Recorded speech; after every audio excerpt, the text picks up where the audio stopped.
Montez le volume et rendez-vous au premier virage. Et oui, tentative de passage de Roll, ça y est. Ah, il se tente d'accrocher.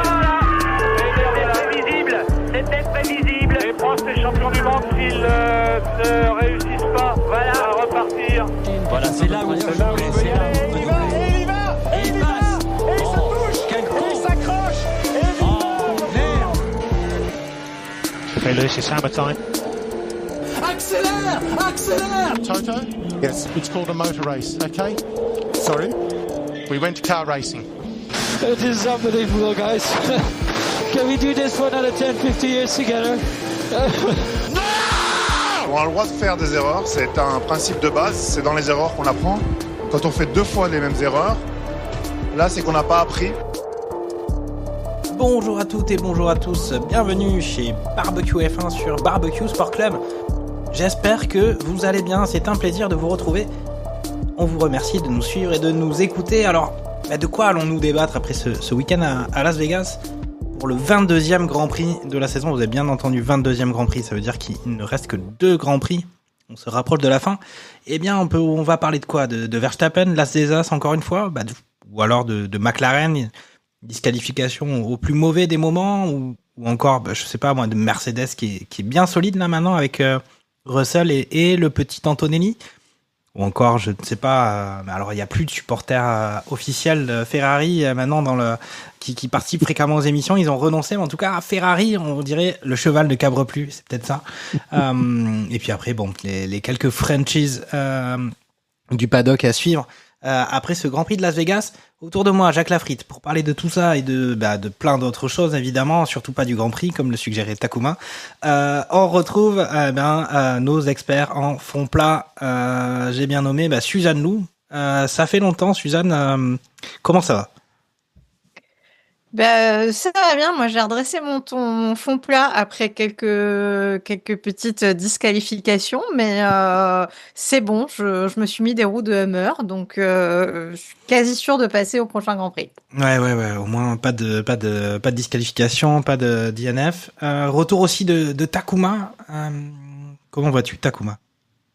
Bon, écoutez, je reviens pour célébrer le titre de Dorian Pain.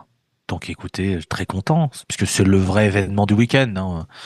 La course des mecs, bon voilà, quoi, c'était ça à 5 minutes, mais circuit du strip, on en a marre. Donc bravo Dorian.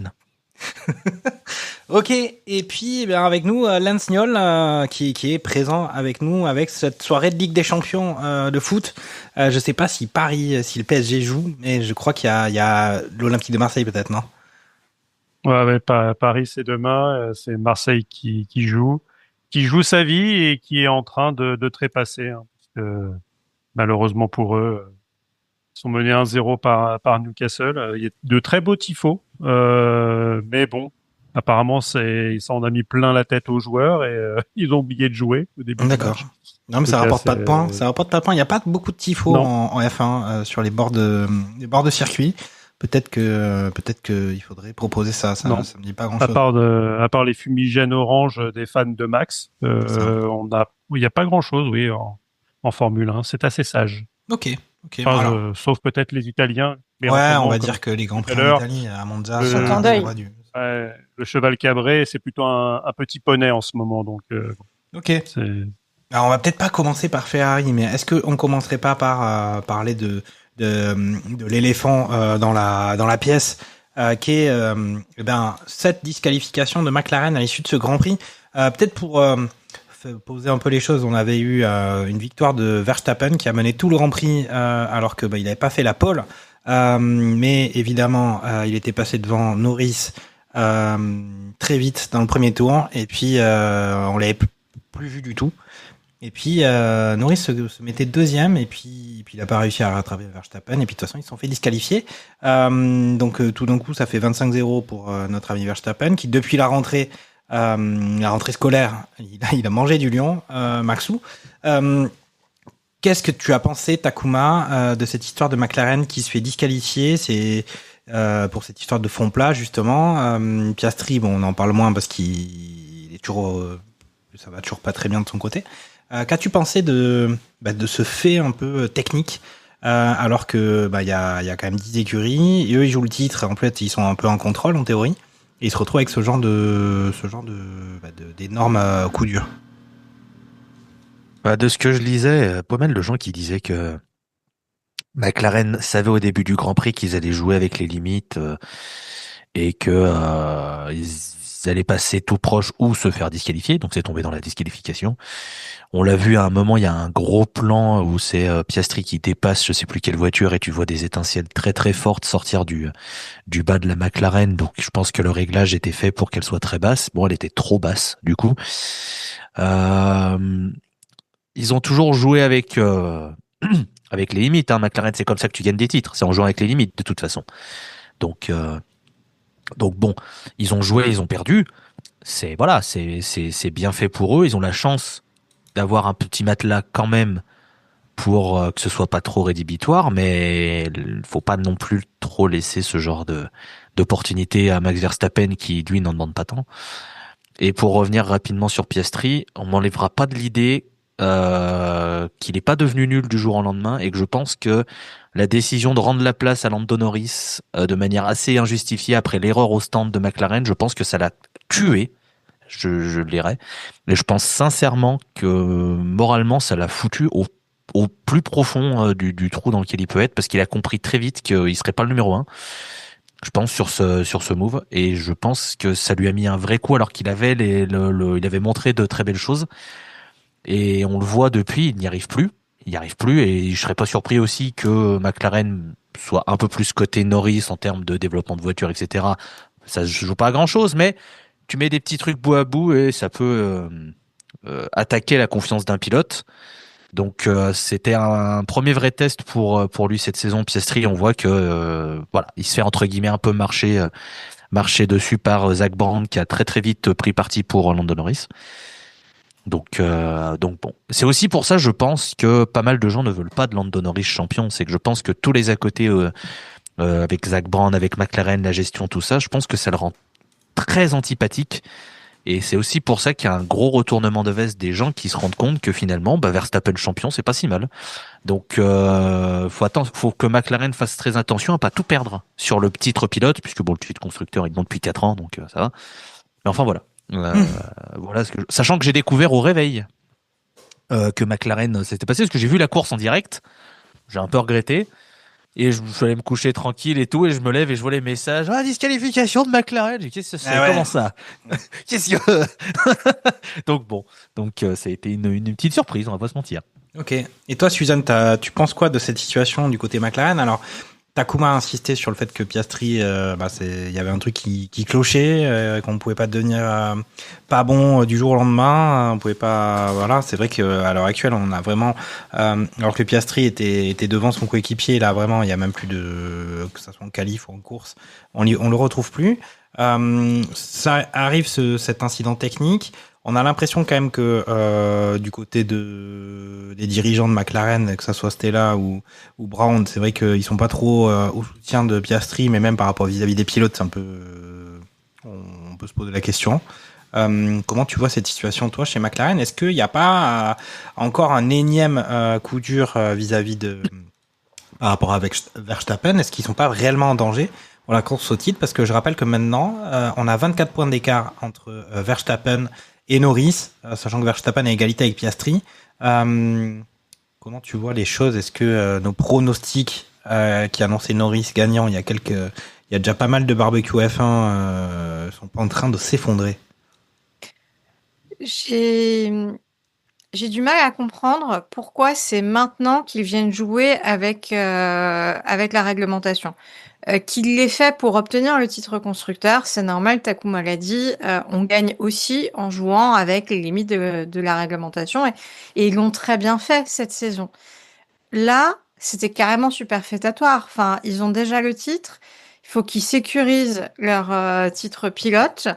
Ils n'ont pas besoin de prendre de tels risques à ce moment-là. Normalement, quand tu fais de la gestion de risque, tu analyses les deux côtés. Soit ça passe et qu'est-ce que ça t'apporte par rapport à l'état zéro, soit ça passe pas et qu'est-ce que tu risques de perdre? Et si tu vas jusqu'au bout en disant qu'est-ce que tu risques de perdre, bah, tu arrives à la situation dans laquelle ils sont aujourd'hui et qui relance complètement la course au titre pilote. Parce qu'il y a encore 2 grands prix, on disait oui, Verstappen, c'est un effet d'aubaine, il n'arrivera pas à remonter, c'est pas possible. Mais de fait, là, il est à égalité avec Piastri, donc c'est au moins le vice-champion du monde qui risque très sérieusement de leur passer sous le nez. Et même le titre est mis en cause. Et de fait, ils perdent de leur panache parce que, alors qu'on aurait dû se souvenir de cette saison comme étant la saison où McLaren aligne tout au plan technique, au plan des pilotes, et peut-être que l'histoire n'aurait pas retenu qu'il y a quand même des carences managériales dans la gestion des pilotes qui posent question. Et ben là, en fait, on se souviendra a priori, sans augurer de la fin, et quelle que soit l'issue, on se souviendra de ça comme étant l'énième victoire de Verstappen. Et franchement, si Verstappen, qu'il soit numéro 2 ou numéro 1 à la fin, ça restera, je pense, finalement, un de ses plus beaux faits d'armes par rapport aux deux derniers titres où il a tellement été en suprématie que, bon, bah voilà, il n'y a pas. C'était bien, c'était facile, on ne le voyait pas. Là, il fait une remontada tout à fait inespérée. Et bon, Tsunoda, il est nulle part. Enfin, ça allait un peu mieux, puis ça reva plus. Mais donc, c'est vraiment la qualité du pilote. Et je pense que dans l'histoire de Verstappen, qu'il finisse deuxième ou premier, bah encore plus si effectivement il gagne le titre, ça sera une année dont on se souviendra. Donc vraiment, je comprends pas pourquoi McLaren est allé jouer à ce moment-là avec les limites de la réglementation. C'est totalement absurde. À la limite qu'ils l'aient fait pour le dernier Grand Prix, s'ils avaient sécurisé leur titre pilote, pourquoi pas, ils n'auraient pas eu grand-chose à perdre. Ça aurait peut-être pu leur donner un peu des idées, ou des tests pour l'année prochaine, mais là, voilà, c'est une erreur. C'est vraiment en fait, une erreur. Je pense que ce qui les pénalise, c'est qu'en fait, je pense qu'ils ont voulu tester des choses, mais que sur les essais libres et avant jusqu'au qualif, en fait, il y a eu que des conditions humides, là où la course a été beaucoup plus sèche. Et en fait, ils ont jamais vraiment pu avoir des conditions pour tester sur le fond plat et toutes ces choses. Et du coup, ils se sont retrouvés après les qualifications en régime de parc fermé avec le réglage qu'ils voyaient comme optimum pour la course en sachant que c'était sec, mais ils ont jamais pu vraiment le tester pour voir que, ok, faut peut-être qu'on remonte un peu après un essai libre parce qu'on sinon on va taper dans la planche de bois et les rivets qu'il y a qui sont testés après la course. Je pense que voilà, ils sont partis d'une idée, et ils n'ont pas pu vraiment la tester à cause des conditions, et au final, ils se sont piégés. Faut savoir, juste pour préciser, que il y a d'autres voitures qui ont été testées après la course. Hein, c'est pas un focus sur McLaren. Il y a eu les 2 Ferrari qui ont été testés, et je sais plus, il y a eu 10 voitures, je crois, qui ont été testées au total. Ouais, mais c'est pas la première fois que ça arrive, ça. Voilà. On a déjà vu des disqualifications. Bien sûr. Donc Hamilton s'était fait disqualifier, etc. Enfin, il y en a... Russell qui avait perdu sa victoire, je sais même plus où. Ouais, non, mais oui, bien sûr. C'est effectivement après toutes les écuries avaient les mêmes données que McLaren pour faire la course. C'est juste d'ailleurs ça qui est intéressant en Formule 1. Hein. Les pilotes, l'écurie, ils avaient tous les mêmes données, ils avaient tous les mêmes conditions, et puis ils ont fait un peu une sorte de... Bon, pour moi, c'est juste une erreur. Hein. Le pari, oui, effectivement, on joue avec les limites. On sait en plus avec cette fin de période de réglementation que les choses elles jouent au dixième de millimètre, justement, sur plein de réglages, sur plein de pièces, sur plein de trucs. Et puis là, ils ont juste, je pense, pour moi, c'est une erreur.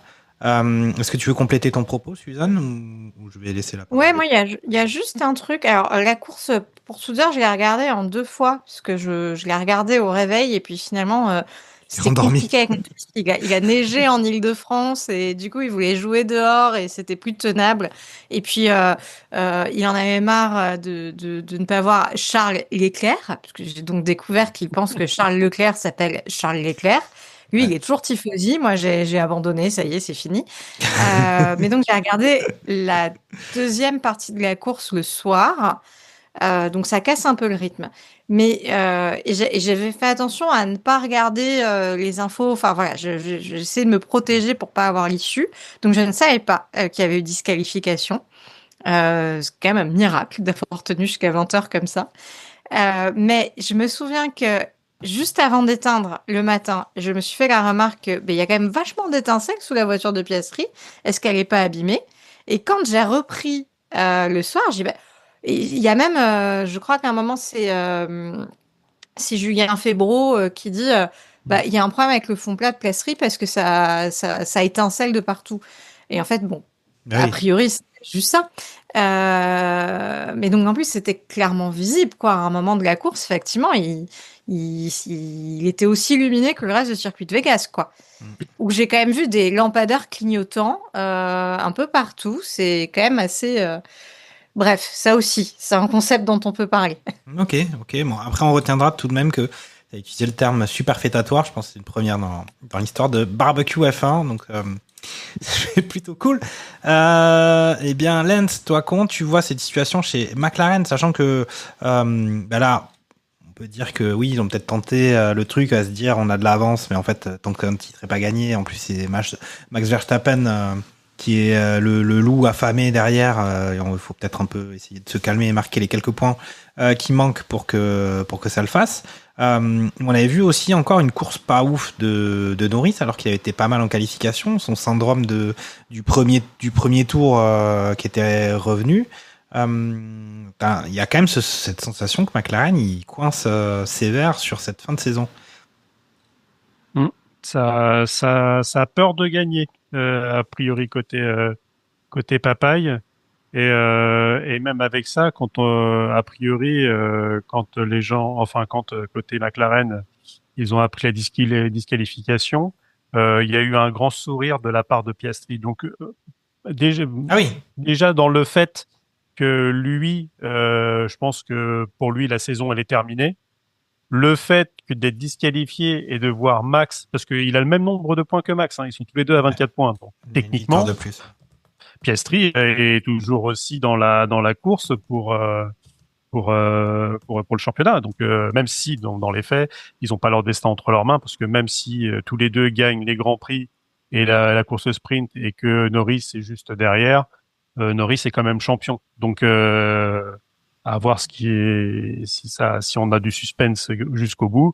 Dans les faits, Norris a besoin de marquer seulement 2 points de plus que Verstappen au prochain Grand Prix pour être sûr d'être champion. Donc même si il y a beaucoup de gens, comme vous l'avez très bien dit, il y a un petit peu du retournage de veste et que finalement Max, après avoir été tant décrié pour avoir volé un titre à Sir Lewis, l'un n'empêche pas l'autre. Là maintenant, il est limite le chevalier blanc qui doit empêcher le Dark Norris de récupérer un titre, quoi. Donc c'est assez cocasse. Mais bon, on n'est pas à 2-3 retournements de veste dans le Après, sport. surtout, ce qui aide Verstappen aussi, c'est qu'il est plus sous le joug de Christian Horner. On va pas se mentir que je pense que le changement de directoire du côté de Red Bull aide à ce que les gens se disent finalement Red Bull c'était pas si mal, bon on apprécie un peu plus, parce que bon je pense qu'il y a énormément de codes de non sympathie qui allaient chez Christian Horner, qui est une personne affreuse, n'oublions pas. Donc après il y a aussi le fait que autant sur les premiers titres, Max avait encore ce truc de le pilote qui fonce dedans, il fonce d'abord et on veut pas dire qu'il réfléchit après, mais il voit les conséquences après. Là, les gens se rendent compte que c'est quand même le meilleur pilote de la grille et de très loin, et que finalement qu'il gagne le titre, ça serait normal, vu en plus les conditions où t'as les Papayes qui sont normalement devant les 75% des courses, ils ont la meilleure voiture sur 75% des courses de la saison, et que les mecs vont réussir à peut-être ne pas être champion du monde pilote. Donc alors après il y a aussi peut-être le fait que les gens aiment bien, surtout en France, après dans les autres pays je ne sais pas forcément, mais on a toujours de la sympathie pour l'outsider, pour le petit. Et là, dans ce cas-là, finalement, le petit Maxou, c'est lui qui est derrière et qui chasse. Donc finalement, il a T'as envie d'avoir un peu du suspense. Ah, mais c'est surtout que jusqu'au bout. assez vite, on s'est dit la saison elle est complètement pliée, c'est bon, c'est Oui. McLaren et Bah puis voilà et puis en fait Il y avait combien? Il y avait On aime bien ça. plus de 100 points de retard. C'est incroyable. Non, puis- Ça met du sur piment. Piastri, En sur fait, Piastri. ça relance une saison qui a été. Le début a été intéressant et c'était hyper prometteur parce qu'il y avait plein de pilotes différents qui montaient sur les podiums. On va dire que les 5-6 premiers Grands Prix, on s'est dit chouette, alors qu'on sort quand même de saisons qui ont été assez sympas. Et puis après, on s'est quand même ennuyé. Enfin, je sais pas si c'est moi qui, cette année, je suis pas dans le bon mood. Mais j'ai trouvé beaucoup de Grands Prix, franchement, bon pour la sieste. Donc, je pense que là, ce revirement de fin de saison, ça met un peu de piment. Non, puis voilà. vraiment, je pense que l'amour que les gens ont pour Verstappen est plutôt un désamour total de McLaren et Norris.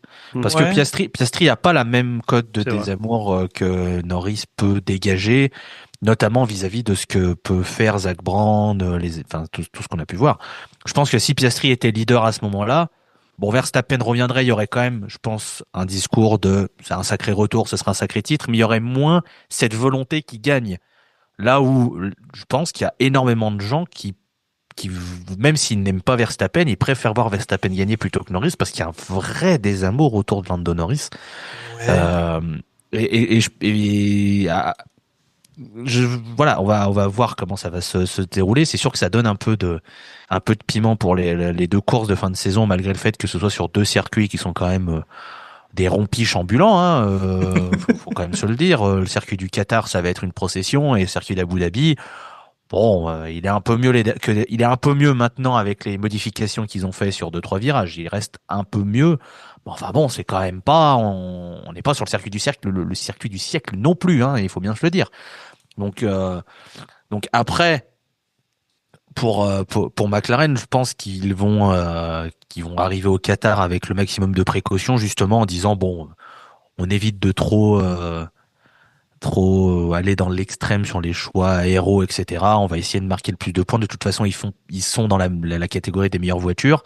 On sait que derrière, il y a Mercedes qui reste toujours très solide. On sait qu'il y a Verstappen qui est toujours très solide. Donc, faut pas non plus qu'ils laissent trop de points. Mais ils sont dans une situation où c'est eux qui ont les cartes en main. Ils peuvent gérer et normalement, ça il y a fait pas mal de Grands Prix qu'on dit ils sont dans une situation où ils ont les cartes en main. Et puis ça marche pas trop. Après moi, pour revenir à ton propos précédent sur le désamour de Norris, alors moi qui était pas du tout fan de Verstappen au départ, puisque j'étais plutôt team Lewis et que la saison 2021 ça avait été un opéra tragique pour moi, j'ai appris à mettre de l'eau dans mon vin, à me dire que voilà, de toute façon maintenant c'est lui. Et puis en fait sur les 2 dernières saisons, c'est quand même assez incroyable ce qu'il fait.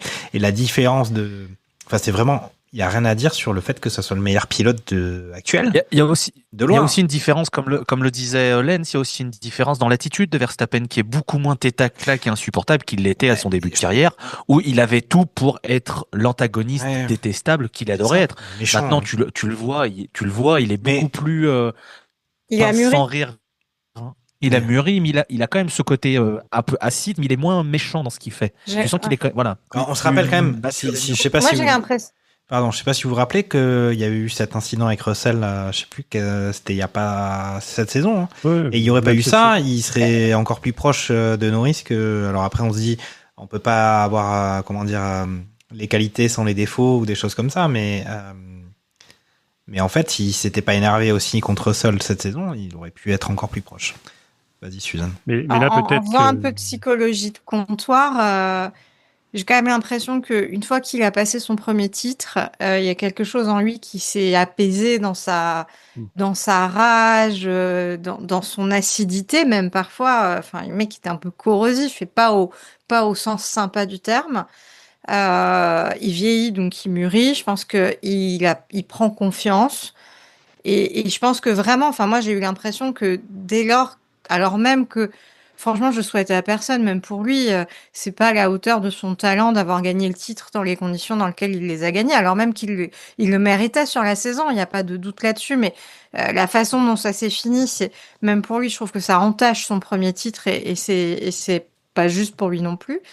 Mais voilà, à partir du deuxième titre, il a terriblement changé. Et j'ai vraiment l'impression qu'il s'est libéré d'un poids, d'un truc. Il a plus rien à prouver. Il parle beaucoup moins de son père. Il a l'air beaucoup mieux dans sa vie, quoi. Peut-être qu'il faut faire aussi allusion au fait qu'il, encore une fois, pour faire un peu. Alors, il n'y a rien à prouver, mais par contre, il aime bien se moquer du monde parce que son dernier tour, son dernier tour, il était largement devant, mais ça, il aime bien ça. C'est à chaque fois, ça, c'est son petit truc, quoi. Et ça, c'est un pied de nez à tout le monde, quoi. C'est genre, en fait, à un moment donné. Quoi.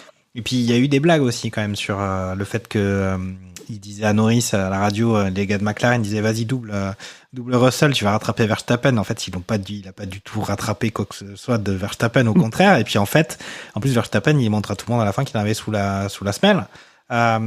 C'est aussi un message pour, prochain Grand Prix, y a pas, vous avez que quelques points à marquer pour gagner, mais en fait, je vais vous défoncer. C'est ça aussi, quand même, qui veut dire en faisant ça. Donc, il a encore ce petit.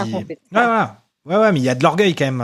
Et puis il sait qu'il fait le grand méchant loup.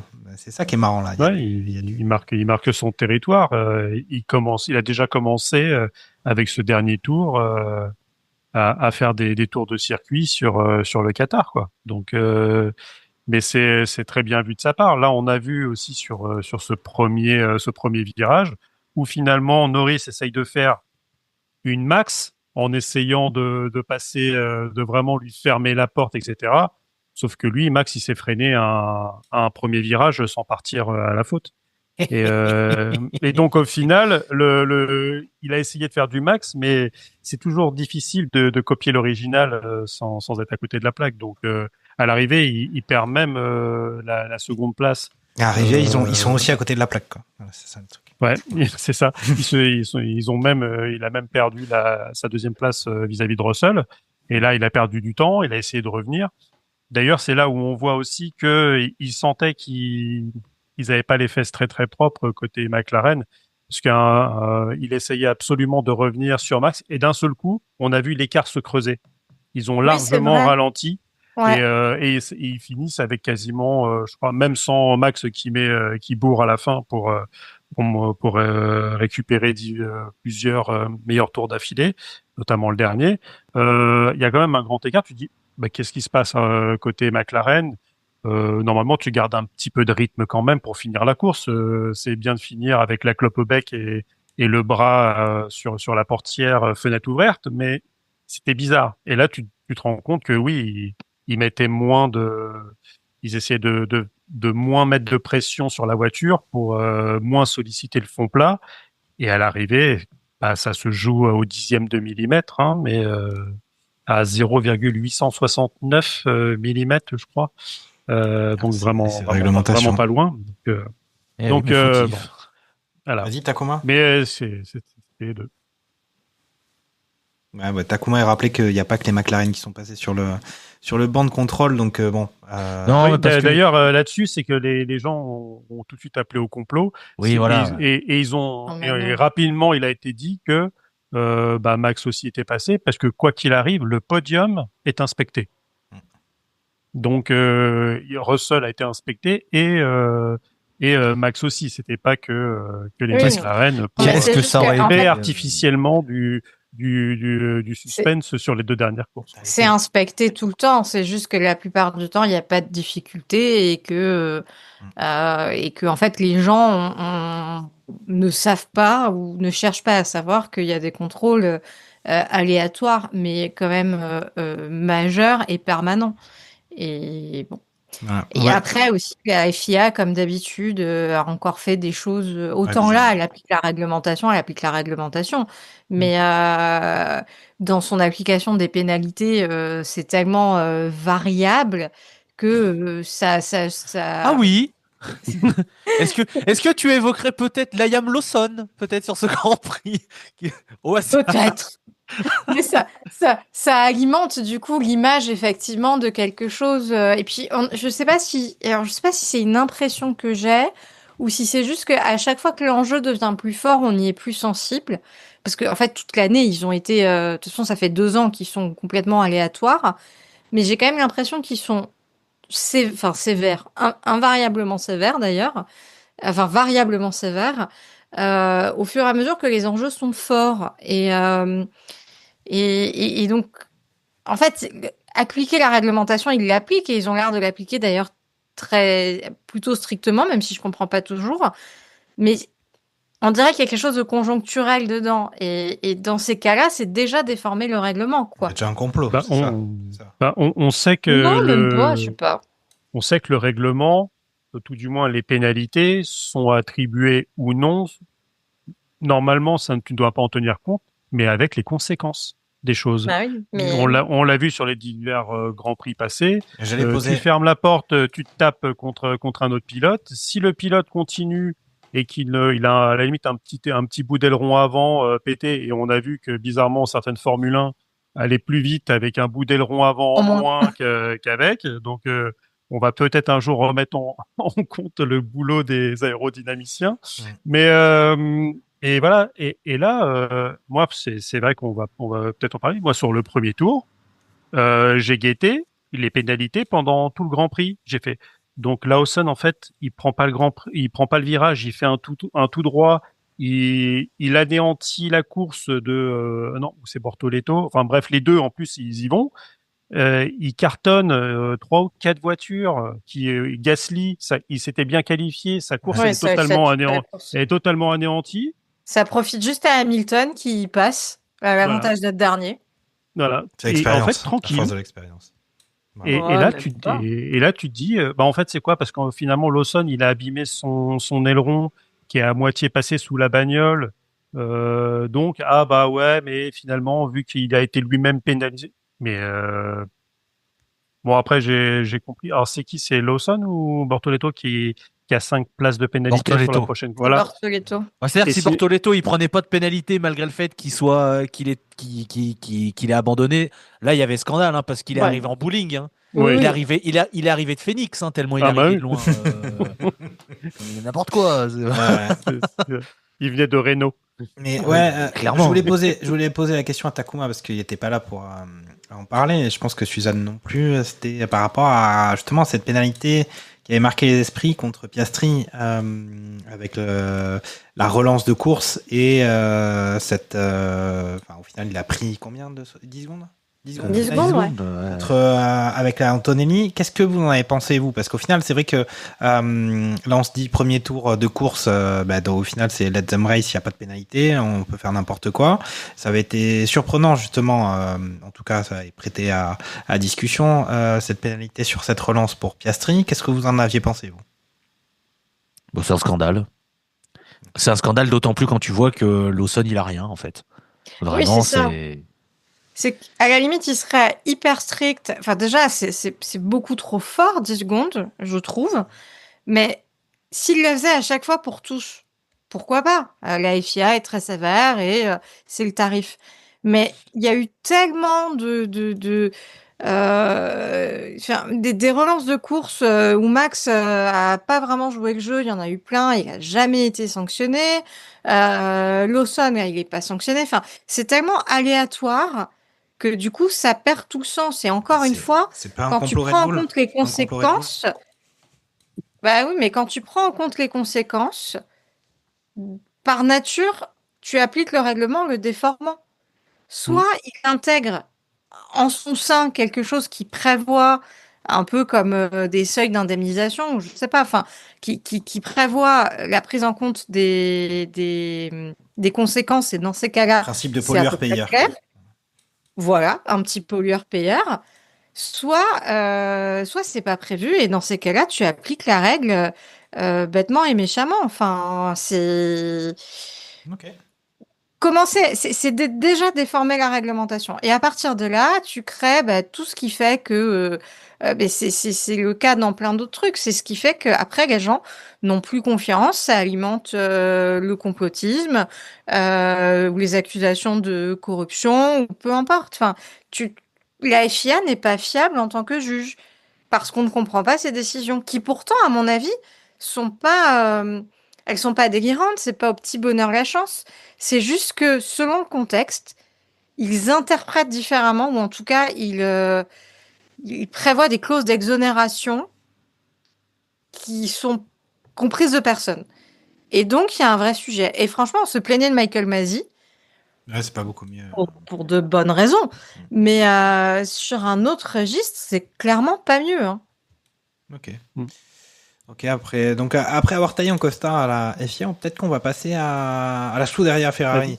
Attends, on n'a tu pas voulais parlé de la grue et des commissaires sur la Oui, piste alors pour ça, finir de leur tailler le costard aussi. Ouais, mais ça, Et c'est les peut-être plaques d'égout. c'est peut-être Las Vegas. Ça, c'est peut-être Las Vegas. Ouais. Après, c'est vrai que là, ils doivent gérer tout ça, mais c'est vrai que c'est ce mais choix économique de faire ce Grand Prix à Las Vegas, un circuit qui n'est aimé de peu de monde. Il y a peut-être ce show à l'américaine, tout ce ramdam, on va dire. Mais après, l'intérêt sportif de ce circuit-là, on peut en douter un petit peu. Je te laisse poursuivre. C'est Fernando Alonso. Je pense que dans sa déclaration, il a tout dit sur Vegas, sur le fait que c'est pas un circuit, c'est bosselé. Le truc dès qu'il pleut un petit peu, ça devient Holiday on Ice. Donc après, peut-être que c'est le spectacle qu'ils veulent. Hein. Ils veulent peut-être de la Formule 1 on Ice. Donc on n'en sait rien. Peut-être ils veulent. C'était des belles qualifs quand même. Hein. Belle qualification. Ils veulent jumeler le truc avec le trophée Andros. On n'en sait rien. Hein. Peut-être que on n'est pas au courant. Mais il y aura un jour un Grand Prix en Finlande ou un truc comme ça. En Alaska. Mais Grand Prix en Finlande avec des pneus cloutés, moi j'ai envie de voir ça, hein, une Formule 1. Mais tu vois, toi aussi. Tu veux passer 1000 chevaux avec des pneus pourquoi cloutés. Pourquoi pas, mais je crois que je suis d'ailleurs surpris qu'ils y aient pas encore pensé, franchement. Mais tu vois, t'es un Américain aussi, Nance. Quand tu vois que pour le WRC, la dernière manche, c'est en Arabie Saoudite, là, donc tu vas avoir il va pas pleuvoir, c'est ça que tu vas avoir une manche de WRC façon rallye raid, donc bon, ça peut être sympa aussi, mais on n'est pas à l'abri d'un petit Grand Prix sur glace à Dubaï. Hein. Tout est possible. Hein. Sur une piste indoor. Réfrigéré par en dessous, que sais-je. Hein. Il pourrait y avoir un truc avec une roulette qui tourne au début, genre une demi-heure avant, sur quelles vont être les conditions météo, et puis ils les choisissent et ils les implémentent sur la course. C'est l'avenir. Sinon, ils peuvent faire un truc où ils peuvent balancer des bananes, des carapaces bleues et récupérer des champignons pour aller plus vite. Hein. Je sais pas, c'est un concept. Bon. Ouais. Non, mais ça fait un peu penser ça fait un peu penser à c'est quoi le truc de foot là qu'ils ont fait avec les sortes de compétitions parallèles. La Kings League, là. Voilà. La Kings League. Une sorte de Kings League. Pardon, j'arrive pas à parler. Une Kings League en F1. Ouais, ils l'ont fait en golf aussi. Hein. Ouais, ils sont en train de dépouiller le PGA Tour. Hein. Ouais, je sais pas si ça marche vraiment, la Live. Mais bref, c'est un autre débat. Ouais. Oui, mais là, c'est avec des règles. Est-ce que les règles du golf, elles restent les mêmes avec cette compétition parallèle? Alors que là, on parle d'organiser un peu, les bananes, les pièges, les trucs comme ça de Mario Kart en Formule 1. Ça, on va créer ça. Après, si Trump va jusqu'au bout de son annexion du Groenland, peut-être qu'un jour on aura un Grand Prix au Groenland. Encore une bonne raison pour que Trump continue sa belle aventure politique. Bravo. Raison de plus. C'est génial. J'espère Trump 2028. On y croit. J'ai déjà la casquette. Takuma, tu partages pas ce diagnostic. C'est dommage. Quel retour. Je suis gâté là. Bon allez, on va passer à la Ferrari parce qu'il faut quand même en parler, parce que quand même on se demande un peu ce qui se passe. On avait grand plaisir à voir Vasseur à la tête de la Scuderia. Il est toujours à la tête de la Scuderia. On se disait c'est bon, ça fait depuis je ne sais combien de temps qu'ils n'ont pas été champions. Il va réussir à faire quelque chose. C'est un bon gars. Il est décidé. En plus maintenant il y a le transfert du siècle avec Hamilton. Le petit prince Leclerc, il va enfin décoller vers les étoiles. Et puis en fait, Grand Prix après Grand Prix, il se passe rien. On avait eu les atermoiements psychologiques de Lewis Hamilton assez vite pendant cette saison, qui disait que de toute façon il y avait un problème, c'était lui, qu'il fallait presque le remplacer, alors que il est arrivé sa première saison. Là on a des rumeurs aussi autour de Charles Leclerc, des rumeurs qui forcément à l'issue de ce week-end de course où ça s'est assez mal passé au niveau des qualifications déjà. Que penser de cette Scuderia Ferrari, Voilà, c'est un peu la fin de saison en pente douce, mais depuis belle lurette.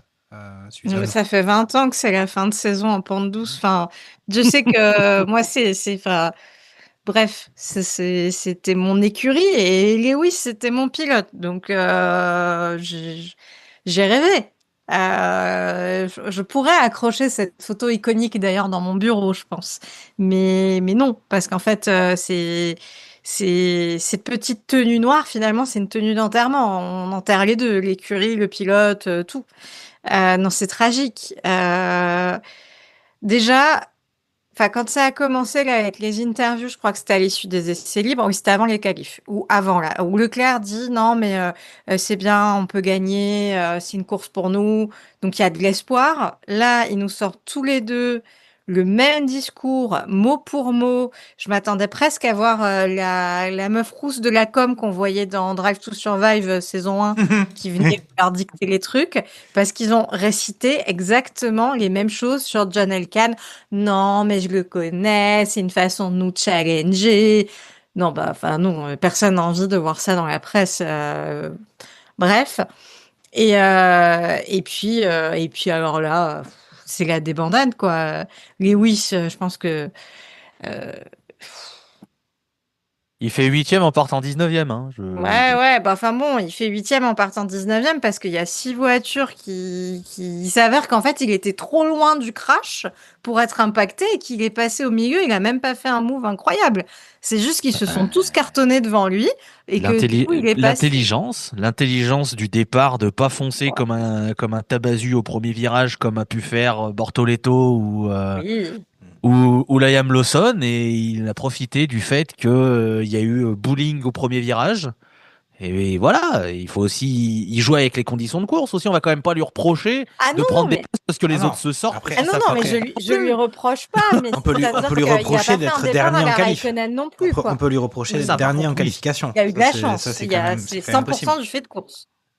Après, s'il faut taper sur Ferrari pour un truc, pour moi, sur le week-end, c'est quand même comment est-ce que tu peux pas dire à Leclerc de pousser pour pas être dans les 5 secondes d'Antonelli. Moi, ça me termine de ça. Ouais, clairement. Ouais. Parce que là, en plus, ça prend encore plus de proportions parce que tu loupes le podium pour 3 dixièmes. Oui, c'est ça. Alors... Sinon, tu gagnais qu'une place, mais c'est une place, c'est important.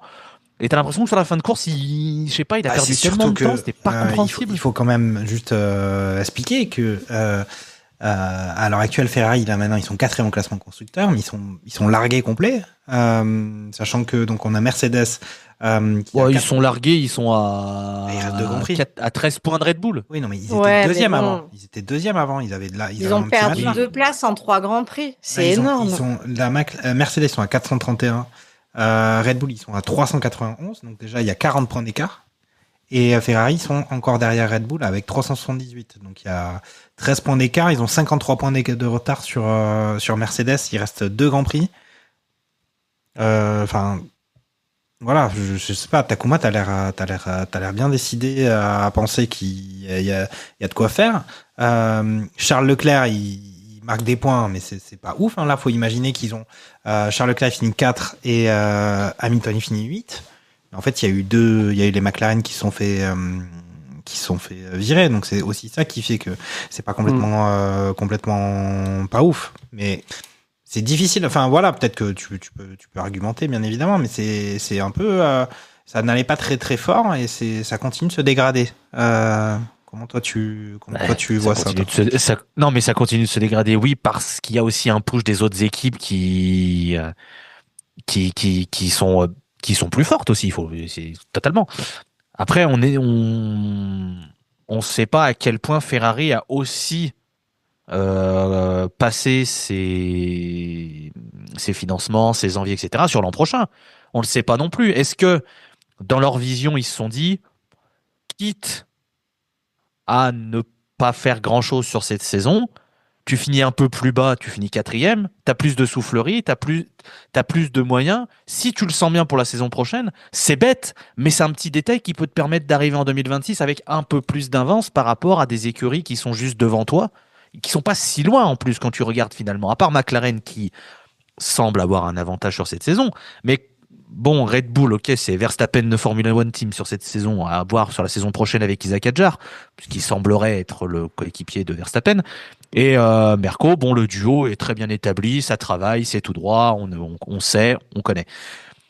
Et on est en droit aussi de se demander si Ferrari ne joue pas cette carte de tant pis pour la fin de saison. Certes, moralement, c'est compliqué parce que tu as envie de te battre pour les meilleures places, etc. Mais tu peux aussi avoir ce petit avantage qui peut, pour la saison prochaine, te permettre d'avoir ce petit truc d'avance, de mieux connaître ta voiture, de mieux maximiser ton aéro, ton moteur, etc. Sachant que ça va être très important. Donc, il y a aussi ce genre de calcul d'apothicaire à faire aussi dans ce sens-là. Parce que finalement, pour Ferrari, tu finis 2e, 3e, 4e, les tifosi s'en foutent. Les tifosi, eux, ils veulent le titre, et c'est normal. Ok. Quand t'aimes une écurie, t'as envie que ton écurie elle soit première, c'est logique. Tu finis 2e, 3e, 4e, tant que tu finis pas dernier, ouais, hein. Donc, voilà, moi je pose ça, j'ai pas d'infos, je sais pas du tout si Vasseur a dit, bon les gars, on passe sur 2026, on se concentre, on va... C'est ce qui est dit Voilà, depuis j'en sais longtemps. rien, C'est mais- ce qui est dit depuis longtemps. Ils ont stoppé les développements très tôt dans la saison. Mais après, quand on voit l'état mental de Lewis Hamilton, qui n'est que l'ombre de lui-même et qui a vraiment pas l'air bien, quand on voit Ouais, quand il dit à la fin, genre, j'ai juste pas réussi. Voilà. Enfin, Oui, mais c'est parce que c'est un compétiteur qui vient dans une des plus grandes écuries de l'histoire et que l'histoire était belle entre Hamilton, Ferrari, Vasseur et tout, et que tout le monde imaginait que ça allait être le mariage tout de suite, ça allait cliquer. Mais Hamilton, ça reste un grand compétiteur qui est forcément déçu de faire autre chose que de la win. Et là, il voit que cette saison, c'est compliqué. Il vient dans un environnement qui est complètement différent de ce qu'il a connu avec Mercedes. Bien évidemment que ça l'atteint, c'est normal. Mais je veux pas, je veux pas le jeter au Je suis inquiet pour Lewis. Non, moi non. aussi. Moi, je suis pas inquiet. La saison prochaine, si ça repart là, oui. Là, je tirerai la sonnette d'alarme et je pense qu'on pourra ouvrir le dossier est-il fini. Mais moi, je vais pas le juger sur une saison, sur une fin de réglementation dans un nouvel environnement. Enfin, il y a plein de facteurs qui font que c'est pas facile. Il est au fond du saut à chaque fin de Grand Prix. Là, il a expliqué, oui, c'était nul, mais de toute façon, c'était nul comme les 22 Grands Prix de cette saison. Puis ça fait 3 saisons qu'il tire sa déprime. Ouais, aussi, depuis 2021, avec depuis Mercedes, 2021, hein. on dirait qu'il a le PTSD qui n'est pas résolu en fait. Il y a un peu ça, non? Bah, le syndrome de choc post 2021, quoi. Ouais, bah clairement, quand déjà la saison passée, même sur cette nouvelle réglementation, il l'a jamais saisi. Il a tout avec ses histoires de marsouinage. Enfin, il a jamais été dedans. Et moi, je me pose clairement la question si l'année prochaine, où on revient à une réglementation vraiment moteur, là où il a dominé pendant toute cette réglementation-là, de la tête et des épaules, si on a à la même chose et qu'il ne performe pas, je pense que Lewis Hamilton s'arrête à fin de saison prochaine. Je le vois pas s'infliger, parce que comme vous le dites très bien, c'est un compétiteur, c'est un mec qui a les records de victoire en Grand Prix, qui est 7 fois champion du monde. C'est pas Fernando Alonso, quoi. Enfin, à un moment, tu sais, si tu veux, ça sera un tacle gratuit à Fernando.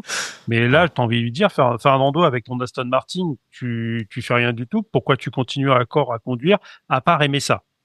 À part, je préfère être tous les week-ends à piloter une Formule 1 à 350 que d'être tranquille chez moi avec mon chat sur les genoux et à regarder les autres courir comme des fous. Je pense que tu as ça aussi. C'est peut-être des gens qui ont aussi du mal à arrêter parce qu'il y a de l'adrénaline. Enfin, c'est un sport d'adrénaline, la Formule 1. Je pense que le jour où tu t'arrêtes, c'est compliqué. On l'a bien vu. Même les retraités, les mecs, s'ils peuvent essayer de revenir, même en tant que pilote essayeur, on a vu le moustachu à mulet là qui va aller chez Bottas. Bottas. Bon, on voit le gars, il est parti. Il était quand même à côté de Toto Wolff avec un casque sur les oreilles. Et limite, dans son esprit, il implorait qu'il y ait un mec qui soit malade pour prendre sa place, pour pouvoir piloter sur un week-end. Donc, oui, il doit être dégoûté qu'il n'y ait plus de Covid, parce que à l'époque, Russell, je pense qu'il a remplacé 2 fois. Russell, quand il était pilote de réserve, il est monté 2 fois chez Mercedes parce qu'ils ont eu le Covid, je sais pas quoi.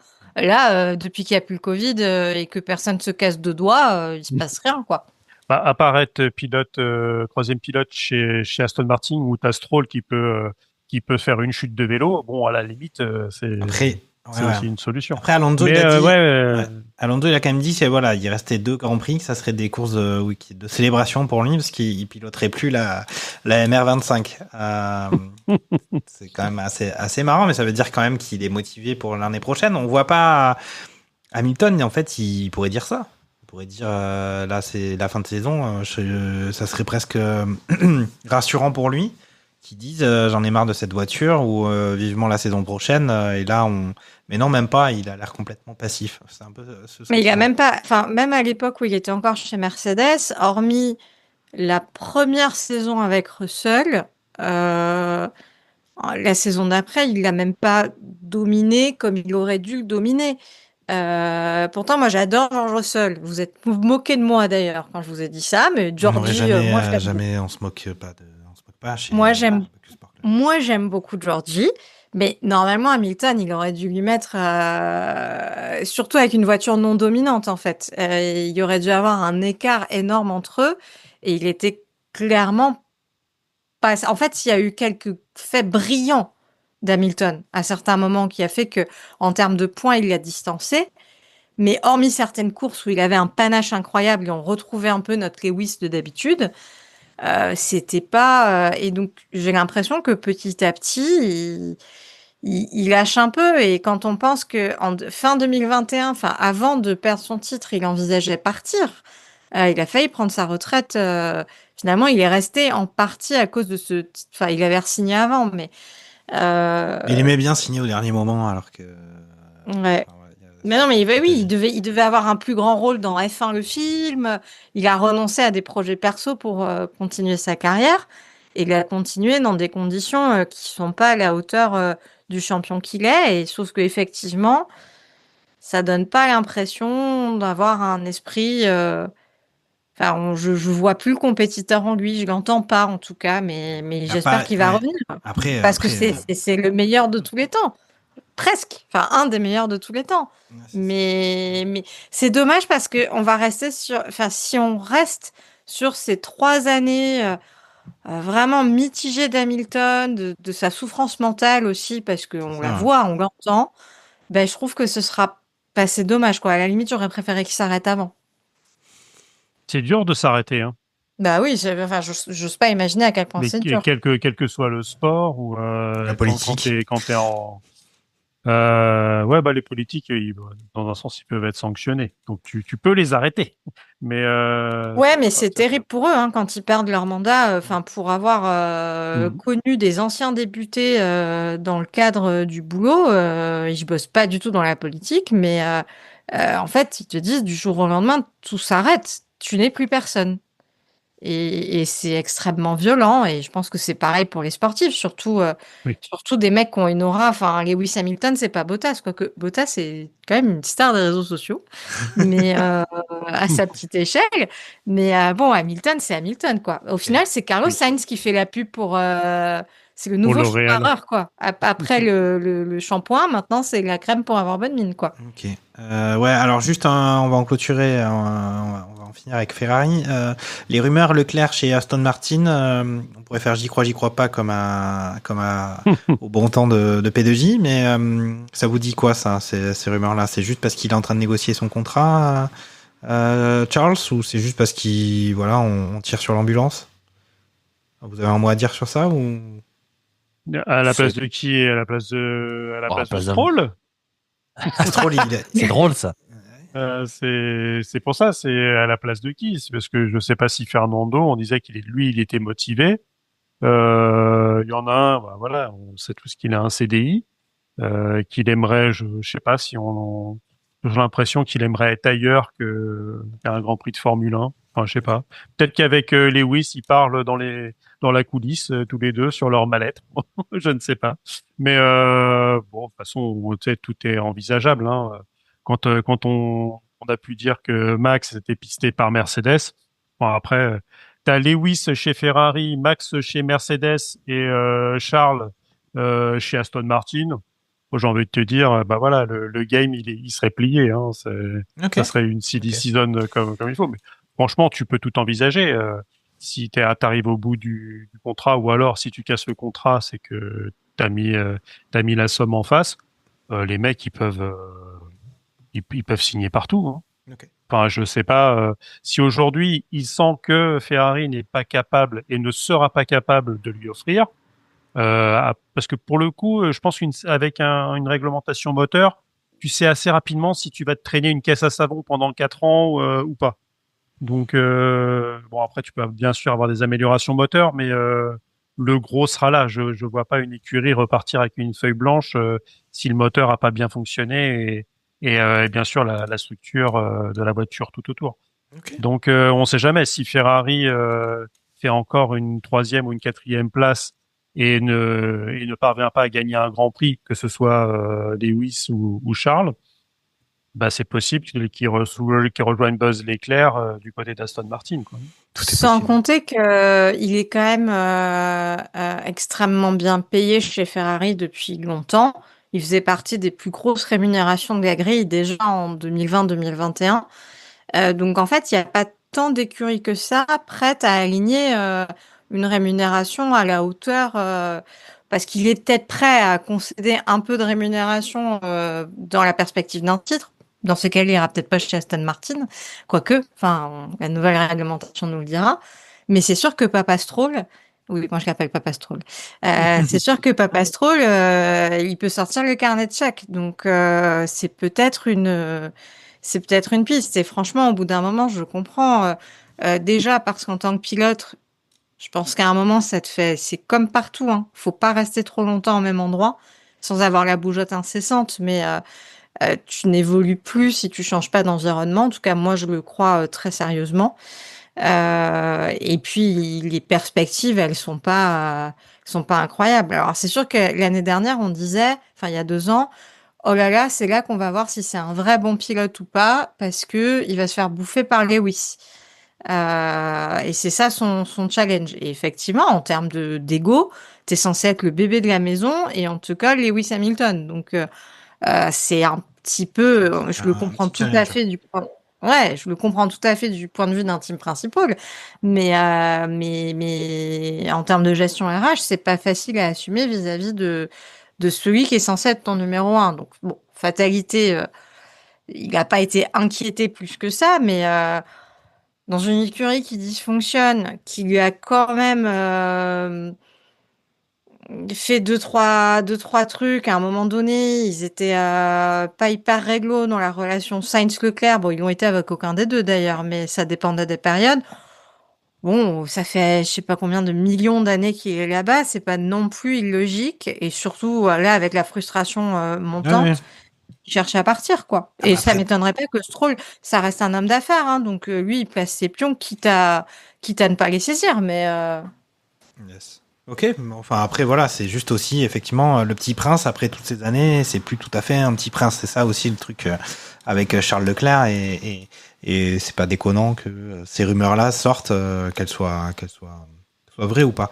Est-ce que vous avez envie d'ajouter des choses sur ce Grand Prix? Il n'y a pas que ces 4 écuries qui étaient là, il y en a d'autres. Est-ce que certains éléments ont attiré votre attention? Takuma?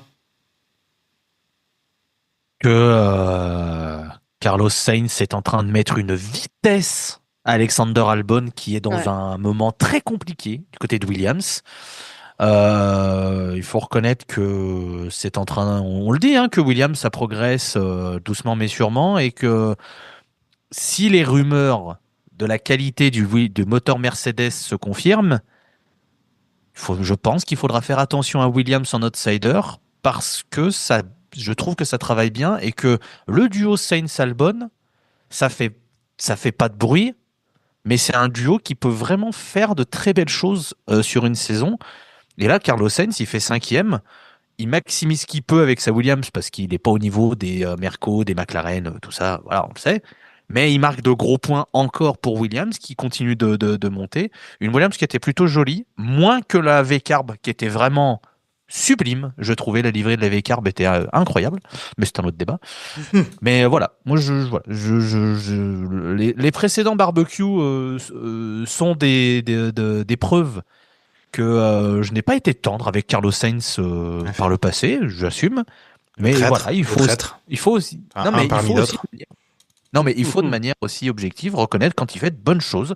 Et Carlos Sainz, cette saison, fait de belles choses. Alors, il y a quand même encore ces façons de défendre qui sont très limites à Carlos Sainz. Il a toujours ces petits coups de volant de dernier moment, ces décalages très dangereux. Donc, il n'y a pas d'accident qui se provoque, heureusement, mais il a toujours ces réflexes, on va dire, un peu mauvais. Mais sinon, sur le pilotage en lui-même, c'est solide, c'est carré et ça permet à Williams de progresser. Ok. Suzanne, des choses à ajouter à ce Grand Prix Non, mais moi aussi, j'aurais voulu parler de Carlos Sainz parce qu'il a fait une très belle course qui aurait pu être encore mieux. Et effectivement, bref, tout ce que Takuma a déjà dit. Et je suis contente de voir Sainz se réveiller parce que c'est vrai que sur la première moitié de la saison, Albon l'a quand même dominé. Et c'est vachement cool pour Williams d'avoir enfin un bon duo de pilotes. Donc voilà, ça fait plaisir. Isaac, comme d'habitude, même quand ça se passe pas très bien selon lui avec sa voiture, il est quand même dans les points. Enfin voilà, je pense que son talent n'est plus approuvé. Faudra voir dans le temps. Et il y a juste un truc que j'ai pas compris, cette histoire avec Antonelli où ça avait vraiment pas l'air très clair. Alors oui, je pense que les capteurs ont identifié qu'il avait effectivement fait un faux départ, mais voilà, Ça ça se avait voyait l'air pas à un trop. moment donné. Ça se voyait pas trop, mais je crois que ça a été confirmé tout de même. Ils attendaient. Mais ça aussi, ça pose la question parce qu'ils ont attendu très très. Alors, ça fait partie de la stratégie, mais ils ont attendu très très longtemps pour le faire s'arrêter, sans doute parce qu'ils étaient en train de faire des vérifications et de faire un recours. Et c'est très bien, ça fait partie du jeu. Mais ça veut dire que ces espèces de délais de recours, etc., font que quelque part la stratégie elle est décalée. Si t'as une safety car, Ouais, c'est vrai qu'il y avait un côté assez marrant. Voilà. Donc, non, il fallait qu'ils trouvent une solution pour que ça soit pris en compte. En gros, il y a le délai administratif, il court pas jusqu'à la fin du Grand Prix, parce que si jamais ça faisait, enfin, il y avait ce côté un peu, voilà, tu voyais les mecs en train avec l'imprimante, vas-y, imprime plus vite. Enfin bon, voilà. Ça m'a même été plus que ça, parce que finalement, il s'est pas arrêté.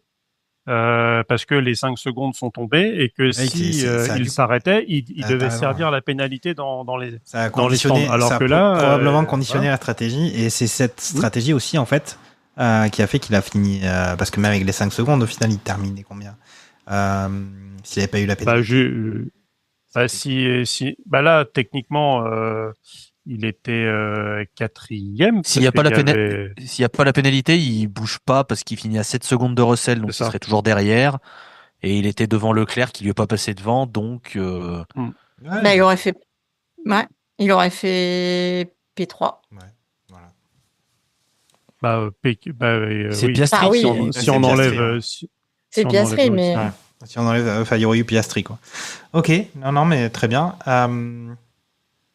Léon, c'est un truc à ajouter sur ce point. Non, c'est dommage pour Alpine, pour Pierrot qui avait fait une bonne qualif dans des conditions dantesques, parce que c'est ça qu'on en a parlé, mais ces qualifs où tu avais un drapeau jaune qui clignotait toutes les 2 secondes et demie. Enfin, je sais pas comment les mecs ont réussi à pouvoir se qualifier. Enfin, tu vois déjà avec les super wet. Et ça glissait, les mecs ils réaccéléraient, tu voyais la voiture, elle demandait qu'à partir dans tous les sens. Enfin, c'était vraiment assez épique. Et c'est vrai que des fois on disait tout à l'heure en rigolant que la prochaine étape c'était avec des pots de banane et des flaques d'encre et des carapaces bleues, rouges ou vertes. Finalement, ça devient ça la Formule 1, c'est que dès que tu as des éléments extérieurs, c'est-à-dire une piste humide ou quelque chose comme ça, peut-être qu'un jour, oui, vu que tous les grands prix seront dans le désert, parce qu'il y a qu'eux qui allongeront l'argent pour payer un grand prix 70 millions d'euros, peut-être que oui, s'amuseront à mettre de l'eau sur la piste avant de partir pour pouvoir C'était changer. l'idée des hein. Cleystone. Hein. C'était les Cleystone qui avaient balancé cette idée à l'époque de mettre des sprinklers et de les activer de temps à autre pour faire que ce soit des courses mouillées. Ils l'avaient dit à l'époque. C'est ouf, ça. C'est comme arroser le terrain avant le match, quoi. Sauf que c'est pour les Grands Prix. Ça. Ok, non, mais, À noter que dans la lutte pour la 7e place, il y a 5 points d'écart entre Haas, Aston Martin et Kick Sauber Ferrari. Voilà, c'est bon, ça intéresse les gens. Il y a donc 3 écuries en 5 points sur les 2 dernières courses et demie, puisqu'il y a un sprint au Qatar. Donc, on n'est pas à l'abri de voir des changements. Je parle pas d'Alpine, ils sont à 40 points de Kick qui est 9e. Donc, bon, Alpine, ils sont derniers. Hein, là, clairement, c'est tout droit. Hein, c'est tout droit la dernière place. Ouais, c'est clair. On va peut-être passer tout de suite à nos pronos pour Qatar. Et puis, parce que il reste 2 Grands Prix, dont une course sprint. Et ça s'est bien resserré tout de même. Alors, il y a une large avance quand même de Norris avec 24 points. Normalement, si tout va bien, il est champion, mais en même temps, tout va pas bien du tout. On est sur des Grands Prix qui sont plutôt... c'est vous qui allez me dire. Mais en théorie, c'est pas désagréable pour McLaren ces 2 derniers Grands Prix. Et je rappelle que l'année dernière, Qatar, c'était une victoire de Verstappen suivie de Charles Leclerc et d'Oscar Piastri. Lance, comment tu vois les choses, toi, au Qatar? Est-ce que le coup de massue psychologique sur le Dark Vador Norris, comme tu l'as défini, va faire son effet? Le Dark Norris. Moi, je pense que Max va gagner ce Grand Prix. Est-ce qu'il fera le Grand Slam, c'est-à-dire la pole, enfin les 2 pôles, le sprint plus la course, voire même et même si ça compte plus le meilleur temps, enfin du meilleur tour. On verra bien, mais oui, je le vois bien passer. Ce qui pourrait être sympa, après dans ce cas-là, je sais pas justement, c'est une des questions que je me posais, que finalement on pourrait presque faire comme ça un extra, ça peut être une extra question. Pour vous, si Piastri est devant Norris au prochain Grand Prix, il y a une papaya rules qui lui dit tu laisses passer. Non, mais ils vont être obligés de choisir. Tu laisses passer Lando ou c'est l'Edem Race? Ah ils vont passer Lando. Moi, je mise sur Lando. Mais par contre, je sais pas s'il laissera passer. Et d'ailleurs, quand on parlait de transfert, moi, je sais pas si Piastri serait capable d'aller en sous-marin se négocier un autre contrat ailleurs. Il n'y a pas tant de place que ça, parce que Non. Mercedes c'est bloqué. Ferrari, puisque Ferrari, c'est Charles Leclerc. puisqu'après 2026, Hamilton prend sa retraite et Leclerc va chez Aston Martin, il y aura 2 places techniquement du coup. C'est juste. Ouais. Écoute. Donc à l'arrivée, Verstappen. Moi, je mets quand même un Norris qui talonnera derrière et un Russell 3e. Ok, très bien. Suzanne, qu'est-ce que... Moi, je mets Verstappen en 1. Je pense que ça y est, il est parti. Piastri en 2, parce que j'ai envie de miser sur un excès d'orgueil final de Piastri, là, qui, pour les 2 dernières courses, se ressaisit. Et... C'est pour ça que je posais la question, parce que tu vois, si t'as Piastri 2e et Norris 3, tu vois. Vous avez vu quand même mais alors, franchement, je pense qu'ils vont au crash, mais je pense que Piastri, il laisse pas passer cette fois. Vous avez vu la citation quand même de Zak Brown qui dit je préfère voir Max Verstappen gagner que devoir choisir entre un de 2 pilotes. Ouais, c'est terrible, hein. Bon. Donc, on attend le 3e alors. Ce sera pas Lando Norris alors. Parce que je me dis c'est Norris, et en même temps, si Piastri passe Norris, peut-être même sur un premier tour ou quoi, Norris, il va... Quand il se fait passer par Piastri, il n'a pas encore trop la niaque de revenir. Enfin, il est plus trop concerné. Donc, j'ai peur que ça lui fasse un coup. Donc, je vais dire Russell. Et et Norris en 4. Ok. Je vais ajouter une colonne dans mon tableau Excel pour les 4. Alors, qu'est-ce qui nous reste? Takuma, qu'est-ce que tu... Alors attends, j'essaie de retrouver ton pronostic du dernier Grand Prix. Toi, tu avais annoncé une victoire de Norris avec Verstappen-Leclerc, je crois. Oui, Ouais, tout à fait. comme beaucoup. Qu'est-ce que tu vois de beau dans ta boule de cristal? Verstappen, Russell, Piastri pour mon top 3. Ouais, c'est cool ça. Ok, moi je dis Verstappen. Il y a une vraie hate envers Norris. Hein. Alors c'est pas... Non mais c'est pas... Moi je veux vraiment pas que Norris soit champion. Mais Je suis, dans les donc, moi, faits... je préfère... ouais. Moi en fait c'est pas une hate, c'est juste qu'il est tellement meilleur, il est tellement brillant Verstappen, tellement talentueux, exceptionnel que qu'est-ce que tu veux... Ça serait... Si Norris il est champion, ça sera un titre de pilote au rabais, tout de même. Enfin ça, on n'a pas forcément... Bon, ça veut rien dire, c'est pas encore joué, mais il n'empêche que il y a pas de discussion sur qui a été le meilleur pilote sur cette saison 2025. Enfin, on peut faire un épisode spécial sur le sujet, mais je pense c'est un titre qui manquera d'éclat en tout cas. Après, il aura gagné quasiment, il aura gagné un tiers des courses de l'année. D'ailleurs, à ces 3 pilotes-là, t'as quasiment, ils ont chacun pris un tiers des courses. Ouais, à peu près, ouais. Je crois que c'est 7, 6, je crois. Ouais, c'est ça. Moi, j'ai dit Verstappen, Russell, Norris. Je pense que... Ouais. Ok. Bon, alors, c'est le moment, Takuma, t'avais dit que tu voulais pas qu'on parle du Grand Prix et que tu avais un sujet à aborder. Je vais te laisser le micro. Suite à ce week-end de Grand Prix à Las Vegas. Et la Française Doriane Pain qui a remporté la F1 Academy pour cette saison 2025. Qu'est-ce que... Je te laisse. Ah non, mais je suis ta passion. Non, mais je suis très heureux pour elle qui se bat pour pouvoir, comme beaucoup de femmes, hein, bien sûr, exister dans le sport auto, qui a dû faire de l'endurance, de la FRECA, de la Formule 4, enfin tout, à peu près tout pour essayer de rouler.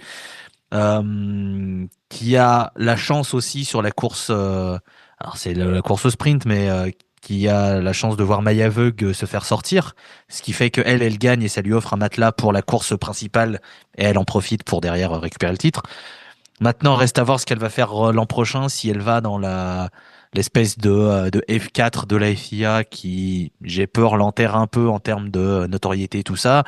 Est-ce qu'elle va partir? Est-ce qu'elle va réussir à faire que Iron Dames continue? Est-ce qu'elle va trouver, elle et d'autres, hein, bien sûr, trouver les sponsors pour qu'Iron Dames continue, parce qu'on sait que la structure a des problèmes financiers, parce que le sport auto coûte excessivement cher.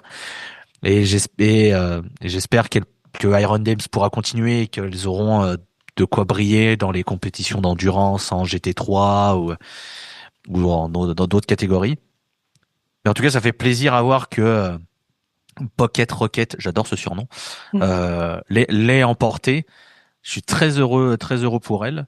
Et j'espère que ça va vraiment lancer sa carrière et non pas l'enterrer comme Abby Pooling qu'on ne voit plus. Ouais. Et Jamie Chadwick, Jamie Chadwick qu'on ne voit plus. Sorti, qui a fait du NXT IndyCar, mais bon, c'est pareil. Enfin, c'est très compliqué et voilà, j'espère que elle va pas juste être entre guillemets mise au placard ou au frigo dans une catégorie un peu naze, et qu'elle va vraiment pouvoir réussir à se montrer dans des catégories un peu intéressantes. Moi, mon rêve, ce serait qu'elle aille en F3 vraiment pour montrer plus ce qu'elle peut faire, ou alors qu'elle fasse un vrai programme d'endurance dans une vraie structure, où là, ce serait aussi super intéressant parce qu'elle a les qualités pour conduire aussi en endurance. Donc voilà. Mais en tout cas, je voulais saluer Doriane Pain et la féliciter pour son titre, parce que ça fait quand même bien plaisir. Ouais, grave. En tout cas, elle a de l'ambition, parce que elle parle carrément de Formule 1. Ouais. Alors elle a après, raison. Est-ce que, oui, mais en fait c'est ça. Est-ce que c'est de l'ambition, ou où on sait c'est déjà compliqué pour des pilotes de F2, voire même champions de F2. On l'a vu les années passées, d'aller gratter un baquet, ou sachant que déjà la F1 Academy a été créée pour les femmes. Alors après, est-ce que c'est pour se donner bonne conscience, on va dire, dans un sport qui est quand même relativement macho. Hein. C'est pour créer du rôle modèle. Donc, est-ce que finalement, c'est vrai que c'est un des rares sports où ça peut être mixte, parce qu'on l'a vu sur de l'endurance où tu peux intégrer des teams et il y aurait pas de souci. C'est un rêve inaccessible pour vous ou c'est quand même bien d'avoir cette ambition-là ou c'est totalement illusoire, quoi. Elle dit que c'est son ambition et que c'est le truc pour lequel elle travaille. Et en même temps, et d'ailleurs, elle est en train d'intégrer une vraie stratégie média. Hein, je l'ai entendu sur Inter. Enfin, là où elle était très discrète et où les médias français parlaient pas d'elle. Déjà, ils parlent pas beaucoup de sport auto en vrai, hein, mais là, elle est un peu partout. Mais elle le dit elle-même. Son ambition, c'est la F1, mais c'est sans doute prématuré. Et je pense que elle est encore la génération trop tôt, en fait. Ça va finir par arriver un jour, mais après, je pense qu'elle a 5-6 ans de trop. Après effectivement, il faudrait au moins qu'elle puisse aller en F3, voire même en F2. Après, ça ouvrirait déjà la voie aux autres, mais en fait, on sait jamais. Il suffit d'une écurie qui a envie de faire de la RSE. Hein. Elles ont raison. Non, mais elles ont raison de ces femmes de vouloir aller en Formule 1 et c'est comme ça que tu changeras la mentalité aussi, parce que ça fait des années qu'on ne les entend même pas en fait, les femmes pilotes. Donc le fait qu'elles s'affirment en disant non, mais nous on veut aller au plus haut sommet, on veut aller en Formule 1, c'est en faisant ça que tu montres aussi aux générations d'après que tu peux continuer ce combat et derrière tirer vers le haut tout ce microcosme du sport automobile. Et peut-être aussi inspirer des pilotes. Alors, peut-être pas forcément aller en Formule 1, mais aller en rallye.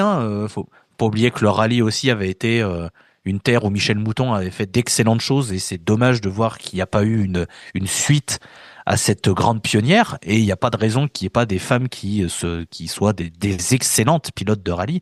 Et si ça peut, ouvrir la voie à des femmes pour être pilotes en monoplace, en endurance, en rallye, en que sais-je, en rallycross, en plein de choses.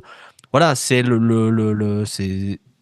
ce sont ces façons de communiquer, ces façons de s'affirmer, ces façons de montrer leur ambition et d'en être fiers qui vont faire un effet boule de neige et inspirer les générations. Et en plus, ça crée du rôle modèle en fait, et c'est en ça que c'était important de créer la F1 Academy. Et on en revient à un sujet qui est plus large, hein, le sujet des quotas en général ou des choses comme ça. Bien sûr que c'est pas une fin en soi de créer des trucs ad hoc, mais à un moment donné, le fait est que tu as des plafonds de verre parce que très rapidement, tu élimines une catégorie de population, en l'occurrence les femmes, parce que c'est un milieu très masculin, parce que les petites filles sont pas dirigées vers le sport auto. Quand elles en font, elles sont moquées. Il y a la pression familiale, il y a la dureté aussi du sport, les sponsors l'argent. Pas. L'argent aussi. L'argent. Et donc, forcément, elles n'arrivent pas au plus haut. Et même avec un talent de base identique, dans les aptitudes d'origine, elles n'ont pas l'occasion de les développer. Et plus il va y avoir un appel d'air de filles qui vont faire du sport auto petite et qui vont continuer, plus c'est un sport qui a vocation à se féminiser. Mais on le sait, historiquement, c'est très long. Et après, ce qui est toujours dangereux, mais je pense qu'en F1, c'est pas le cas, mais ce que toutes les études sociologiques prouvent, c'est que quand une profession, un sport, une activité quelconque se féminise, elle est aussi, son niveau de perception sociale baisse. Exemple, les enseignants. Quand les enseignants se sont féminisés, il n'y a pas que ça. Mais la perception sociale du métier d'enseignant s'est dégradée. Idem pour les magistrats qui deviennent une profession de magistrate et qui perdent de leur statut social. Et donc, il faut faire aussi attention à ça parce que c'est un effet de bord sociologique qu'on observe dans toutes les catégories de l'activité, quelle qu'elle soit. Il faudrait pas qu'on en arrive à créer une catégorie de sport auto féminine c'est le cas avec la F1 Academy déjà. Finalement. Non, parce que là, tu es au début, c'est que tu crées le point de départ qui va créer du rôle modèle. C'est après quand tu le pérennises et que ça devient une spécialité qui n'existe pas ailleurs et que tu crées un truc un peu à part, au-delà d'un championnat spécial ou d'un truc comme ça. Mais ça, c'est un sujet pour dans 20 ou 30 ans. Et franchement, pour tout vous dire, moi j'avais candidaté un jour dans ma vie de fonctionnaire. Je me suis dit, je me casse de la fonction publique parce qu'il y avait une offre pour aller travailler à la FIA sur la féminisation dans le sport auto en Suisse. J'ai dit à mon mari, je candidate. Et il m'a dit, ok, tu vas super bien gagner ta vie, je ferai homme au foyer, ça me va. Bon, j'ai pas été prise. En même temps, je viens pas du milieu auto. J'ai travaillé sur des sujets de féminisation dans la fonction publique. Enfin, clairement, il y a dû avoir des candidates bien mieux que moi, mais en réalité, c'est des toutes petites. D'ailleurs, si quelqu'un de la FIA m'entend, je suis toujours motivée, je peux toujours venir. Ah, mais t'avais commencé le process de recrutement ou ça avait été... Ouais, j'ai déposé ma candidature et tout. J'ai reçu un truc par mail. J'ai reçu un premier truc en disant que mon CV avait quand même été présélectionné, mais j'ai pas été sélectionnée pour un entretien en visio. Donc, je suis allée très très bas dans le process de recrutement. Mais bon, on sait jamais. Des fois que la FIA écoute Barbecue. Eh bien, alors le truc, c'est pour ça qu'on va te le dire, c'est qu'on sait qu'ils nous écoutent, hein, parce que vu le nombre de mesures qu'ils ont prises et qui correspondent exactement à ce qu'on avait dit quelques jours auparavant, forcément, c'est vrai. Non, mais c'est vrai. On va peut-être t'aider. On va commencer à dire du bien de la FIA et de la FOM alors, parce que bon, si on peut t'aider. C'est vrai que on a peut-être un peu trop tapé sur ton futur employeur. Il y a peut-être un problème, Suzanne. Il y a une image d'insubordination. Mais bon, bref, en tout cas, voilà, c'est un travail. Il y a quand même un travail énorme qui est conduit par la FIA et j'ai l'impression qu'il est quand même conduit avec conviction. Après, c'est difficile de faire changer des mentalités internationales. Et puis surtout, ce qui se passe après, juste dans le club de cartes à côté de la maison, quoi. Parce que moi, je me souviens, mon papa, il m'emmenait faire du kart à Monaco quand j'étais petite. Bon, clairement, je suis une bille. Hein. Mais à l'époque, j'avais pas peur de la vitesse. J'en avais pas fait beaucoup. Hein. J'étais même avec le fils de Didier Deschamps, qui était entraîneur à l'AS Monaco à l'époque. Et je pense que c'est pour ça que mon père me ramenait, juste pour avoir espoir de croiser. Sacrée anecdote, hein, quand même, là. Là, c'est du lourd. Je viens de Nice, c'était à côté de chez moi, quoi. Mais du coup, oui, je me souviens qu'on me disait, que c'était une fille. Bon, c'était les années 90, mais alors, t'es une fille, pourquoi t'es là? Et en fait, j'y suis allée 5-6 fois, et après... je me suis pris 5-6 fois le mur de pneus aussi et je me suis dit, finalement, on va plutôt aller jouer à la poupée, quoi. Et encore une fois, j'ai vraiment aucune aptitude. Hein. Enfin, franchement, juste, ça me fait plaisir de démarrer plus vite qu'un chauffeur de taxi parce que j'ai une voiture électrique, mais voilà. Je suis clairement pas un pilote. Okay. Mais voilà. Il y a la Formule E. On n'a pas parlé de la Formule E, mais il peut y avoir des places aussi là-bas. Ouais. Ça ferait plaisir au moins de voir une fille en Formule 2. Oh, la Formule E, mon Dieu. Oh là là. Après, la Formule 1, on peut pas leur reprocher le fait qu'ils font tout pour faire améliorer leur voiture et que vraiment, en termes de technologie, ça carbure.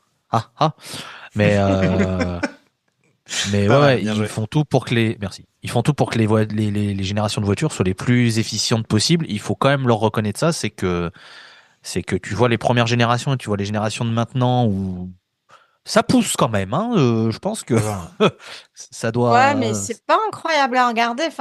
Non, par contre, c'est un enfer. Ça fait pas de bruit. Et quand tu vois que il y avait des gens qui râlaient avec la baisse des motorisations du V12, V10 et non, la Formule 1, elle chante plus comme avant. Alors imagine une Formule E qui fait. Ou alors avec le bruit de vaisseau spatial de la Zoé. Parce que qu'ils ajoutent une espèce de bourdonnement qui passe. Quand il passait à Paris, c'était à côté de mon boulot. Et d'ailleurs, donc il dépavait. Je travaillais dans le 7e à l'époque. Il dépavait les trucs. Donc pendant une semaine, en fait, il t'enlevait tout le revêtement pour recouvrir les pavés. Enfin, c'était un truc énorme ce qu'ils font en un week-end pour te remettre la route après.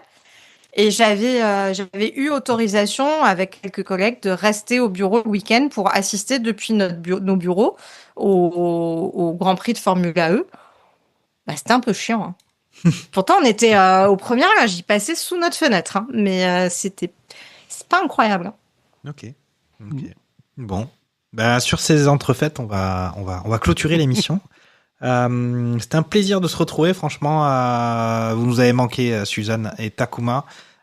C'était cool. Et puis cette fin de saison, quand même, est beaucoup plus trépidante que ce à quoi on aurait pu croire il y a quelques Grands Prix de ça. Prochain Grand Prix Qatar, il va y avoir quand même du suspense.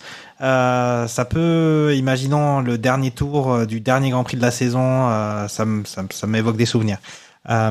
Pour cette saison 2025. Avec en plus des conditions particulières où là les pilotes vont encore en chier, hein, disons les mots, parce que 2 arrêts obligatoires, vrai, ouais. donc des stints de maximum 25 tours, et donc quasiment que des tours d'attaque.